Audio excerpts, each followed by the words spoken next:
We'll open up with a brief opening statement from Coach, and then we'll take 10 minutes of questions from our players. Again, reminder, give your name and affiliation on questions. Coach? I'm obviously disappointed with our performance and, how we played just on this big stage. I think we had a lot of opportunities, but just really never converted. But North Carolina did a great job. They played well. They disrupted us. They really congested the paint, didn't allow us to drive, and we kind of lived and died by the three-point shot in the first half and just couldn't convert. So they did a really good job of just outplaying us in multiple ways. So congratulations to North Carolina on the Sweet 16. Okay, questions for our players. Up front. PJ Brown from the Arizona Daily Star. This is for Sam. Your last game in this, at home in a Wildcat uniform. Can you put into words what this meant to you? I don't think there's words for the experience that I've had with my time here. It's been anything more than I could have wished for, imagined for. Coming in my freshman year, only winning 6 games, and then to become who I am academically, off the court, on the court, and then just last year, the run we had this year, making it to the tournament, and then obviously learning everything I had from Adia and this team. So it's been an incredible time. Next question in the back row.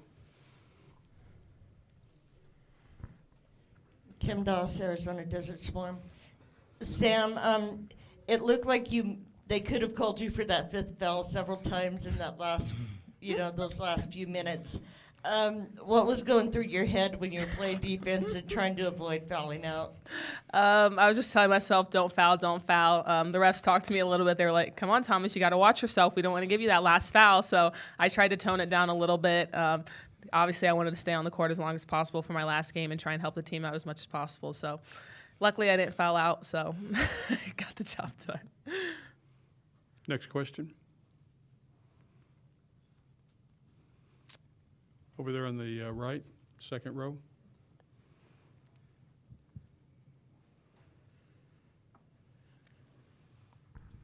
Sam, this is Javier Morales from All Sports Tucson. Ask a question again to Sam. Just when you're hugging Kate at midcourt, coming off the floor, walking out by yourself, looking at the crowd, can you describe that? Yeah. Sorry, all the questions are getting directed at me, and I'm going to start getting emotional. You're okay. You're good, Sam. You're good. Take a drink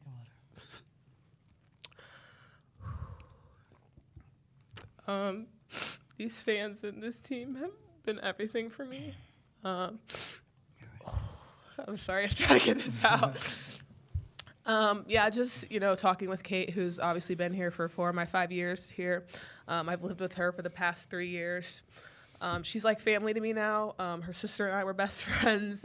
We came in together as well as freshmen. She was on the team, so just built a great relationship with her. And so obviously seeing her cry is going to make me cry.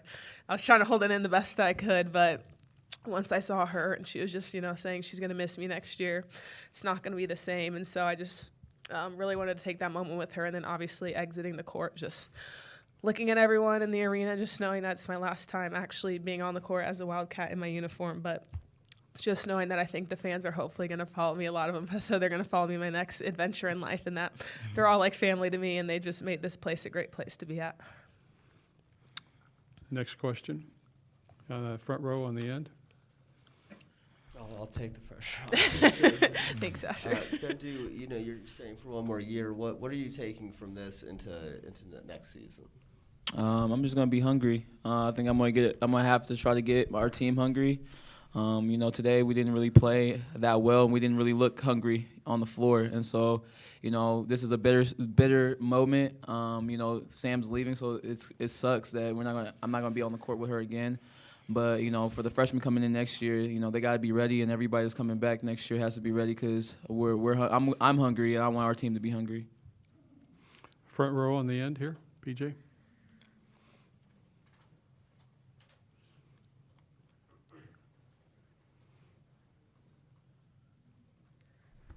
This is PJ, Arizona Daily Star, and this one's for Bendu. I'll give Sam a break. This is a tough way to go out, but you've had a really remarkable season. Nobody believed that you could be here. Nobody believed that you would host or win that many games. What do you take from that? I mean, how special this season was for you? It was very special. I mean, nobody believed in us. We shocked the world in the first month, beating Louisville, who was ranked number 3 in the country, and then we went on the roll. I mean, every team has their ups and downs, and you saw that with our team. But I wouldn't pass it up for the world. Like it was fun. It was fun to be around my teammates. Having obviously be on Sam's last run around, last run here at Arizona. But yeah, no, it was a fun season, and I'm happy that I'm gonna be able to come back for another one. Any more questions for our players? Okay, Thank you. you're dismissed. Thank you, everyone. To see your family. And now we will open it up for questions for Coach Barnes. Who would like to go first? Hi, Ryan Finley, Arizona Daily Star. Adia, the foul trouble early with Pellington and then with Sam a little bit later, how did that get in the way of what you guys were trying to do? I think that at times just not smart fouls, just over-aggression and just like unnecessary fouls, not being smart. And I think that Sam's never has 4 fouls, so I think that was uncharacteristic of Sam. But we can't put North Carolina on the free throw line 24 times, and they're really we talked about it, in our pregame and our scouting. They're really good from the free throw line. They're starting. Their core of 7 that they play are like over 80%. So unnecessary fouls, out of position, and just things that we didn't execute well down the stretch. So a little bit of disappointment as a coach in some of that stuff. Back row. Adia, when you guys had that long drought from like 4 minutes. Like 15 minutes. Yeah. Part of it was this, the subs that come in, but it seemed like the starters never got back on track either. Yeah. Was that your feeling as well, that Yeah. that may have been? Yeah, so I've talked about this in a lot of the press conferences, but so to start the game with the personnel we're starting, we have to be on point and really good defensively, because I know offensively we're limited. We couldn't get stops. I mean, we had a couple keys to the game. The first key was transition defense, which in the first 5 minutes of the game, they're streaming down the floor and getting transition. That's a key. So that it showed me early on that we weren't focused or maybe nervous. But it's hard for me because the core of our team has been to the championship game when the stakes were a lot higher. So that's a focus and that's a mentality and not locked in. And then just the other key, rebounding. We did a little bit better rebounding, but at times in key moments we couldn't get them. So when I start a good defensive team, we have to be really good defensively, because I know if we go to the half court, we're not good in those situations. So our defensive team wasn't able to get stops, and then we go to our more of an offensive lineup. We weren't able to hit shots, so it was rough. I think we disrupted them a little bit when we went to our trapping in the half court, but it was like our intensity there. It was there at that time, but that intensity wasn't in the beginning of the game, and I think the mentality has to be different. There needs to be more of a sense of urgency that I didn't feel like we had at times. We had in spurts, like you saw it when we were like diving, but I felt like, and I don't know, I got to watch film, so I don't want to say too much because it's emotional after a game, but I felt like we lost a lot of 50-50 balls, especially in the first half. I can count like 6 in my head, and that's not Arizona, and we can't have the personnel we have starting and miss those things. So, just have to get better, and we're going to get better because we have good players coming in next year. But, just need to work on a lot of things. And, yeah. Front row. Troy Hutchison, GoEasyCats.com. It seemed like every time you guys were about to get back in it, Kennedy Todd Williams hit a big shot to extend the lead. What made her so difficult to guard today? I think they were all difficult to guard today. Kennedy handed it to us. Deja Kelly, Alyssa killed us. We couldn't guard them. And those are the big 3 we had to guard. And I think that on the scouting report, you have to know who a short closeout is, who a full closeout is, and we didn't. We had a tough time recognizing things. And I think I really felt like coming into this game that we would have more of a sense of urgency overall. And so maybe that's my fault if we didn't, because we have some experience from last year in a much more pressure situation, and we've been here. So I think that's the disappointing thing for me, is not able to convert and lock in, and the mental mistakes, not the I could live with we shot 28%. But then we need to get turnovers. So we weren't able to get stops, turn them over, or manufacture points that we usually have. And then the mental part of locking in, being able to execute certain things. I think that's the tough part as a coach, because you kind of sit there like, okay. But so that was a little bit frustrating. And, we're going to get better, because the bottom line is we have a lot of good freshmen coming in. And, we're going to be better at the small things that I don't feel like we're good at right now. Asher Bookman with the Daily Wildcat. You've been with Sam for 6 years. Can Yeah. you speak on how she was when she came in, and how she's grown into the player and person that she's become, and just Absolutely. the legacy that she leaves? Absolutely, and that's one of the things I was really sad about. That's why I called that timeout 3 seconds, because I was going to get her standing ovation, because she deserves that. Incredible kid, incredible person, incredible young woman.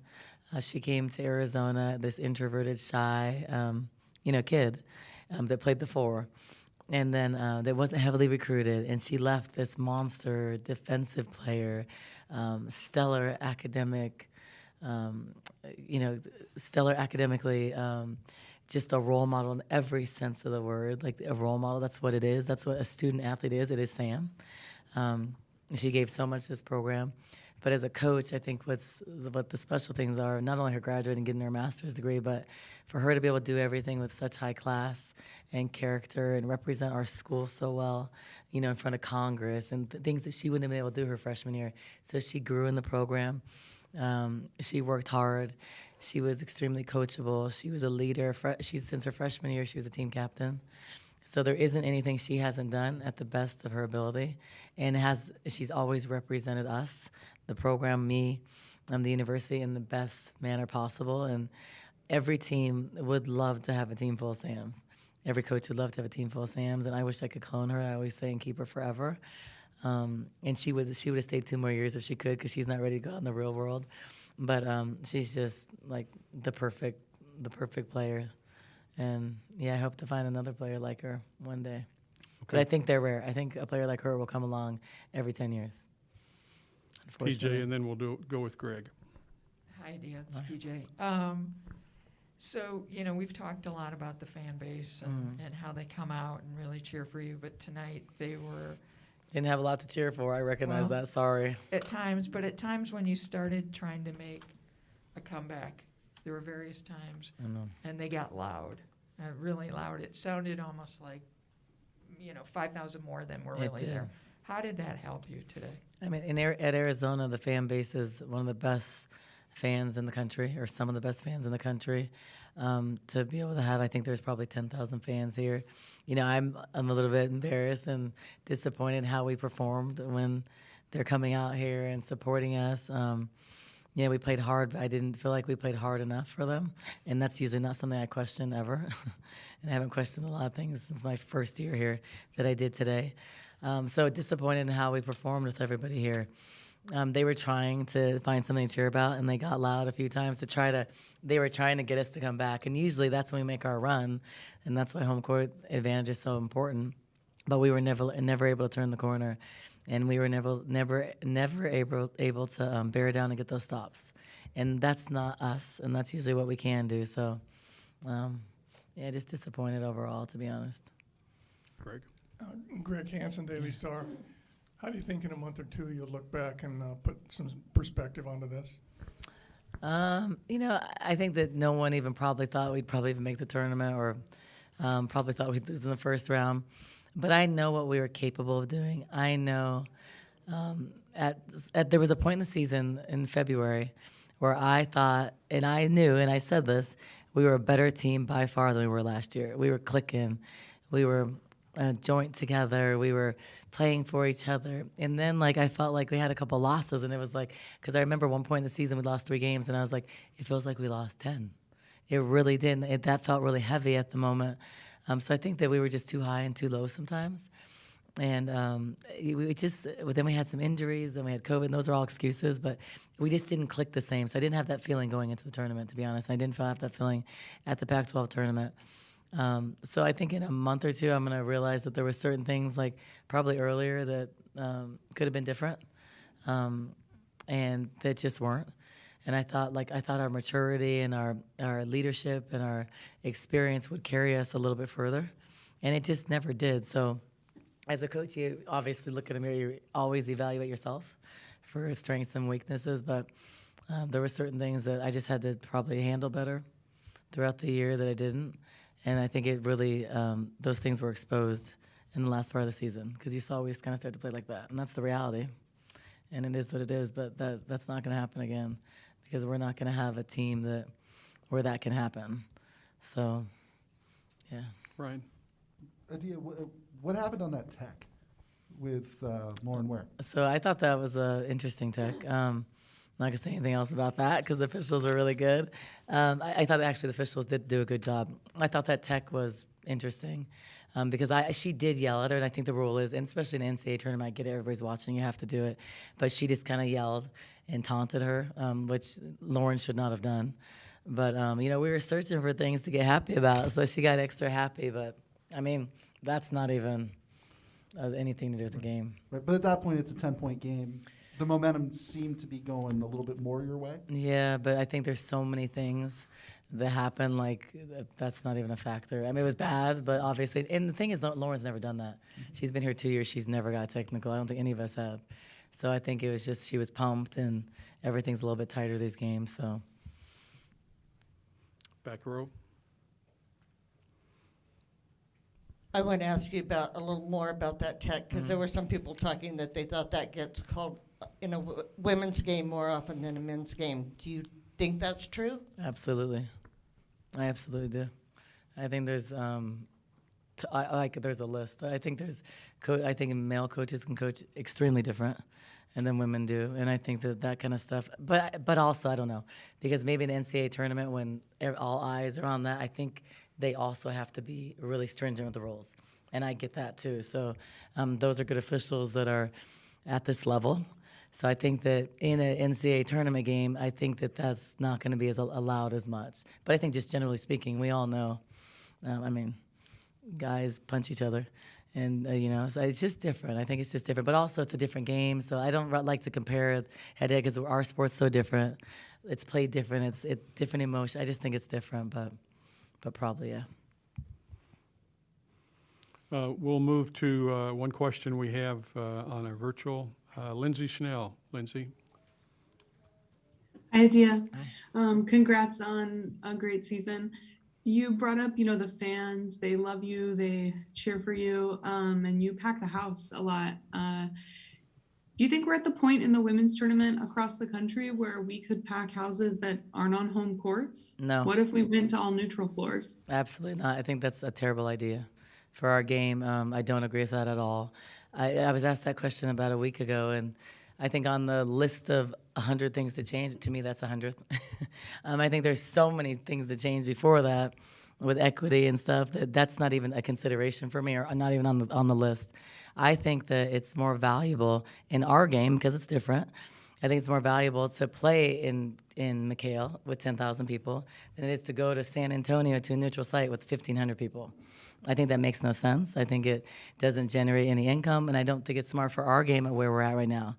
I think if you look at Iowa, they had 14,000. South Carolina had 10 or 9, 5 or whatever. We had 9,500 and probably 10,000 today, and I think that's better. That's better for our game, and no player wants to play in front of 1,500 people. So absolutely not. I think that's an awful idea. We have time for one more question. Back row. Rich Rare, Wildcats Radio 1290. Adia, can you talk about the state of your program?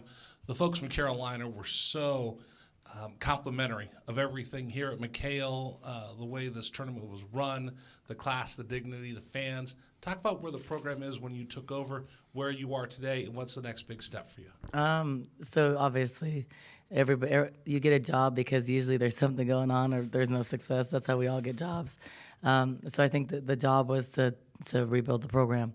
And so I think we took the right steps. I think if I look back 3 years ago, the best thing that happened to this program was the NIT, the WNIT. Playing in the WNIT with the one and done experience, selling out McHale, and momentum every game and getting more fans was so valuable. Going to the tournament that you're losing in the first round would not have really helped us, but that WNIT helped us tremendously. And then we had momentum going into the COVID year, which we would have gone to the tournament as a high seed, and then last year going to the final game. So a tremendous amount of support. Happy this year because last year we didn't experience what it was like to play in front of fans. And so it didn't feel like the real experience of the NCAA tournament. So, this program, we're a good program here now. We're nationally respected. We're getting high-level recruits. I mean, we have 2 McDonald's All-Americans coming in next year, 2 Gatorade Players of the Year. We'll add some other people to our roster and make some changes in the roster.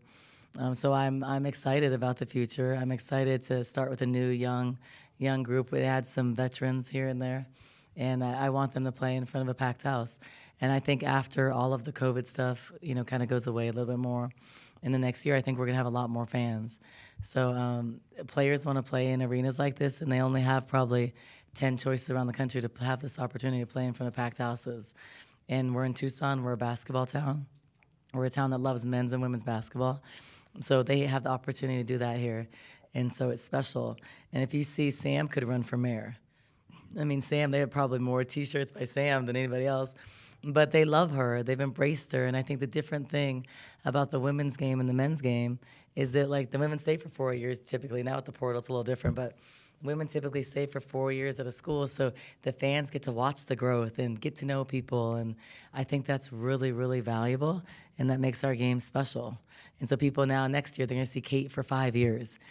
And so I think, that's what we like. You want to have that connection, and that's what makes our game different. That's what makes the WNBA different than the NBA.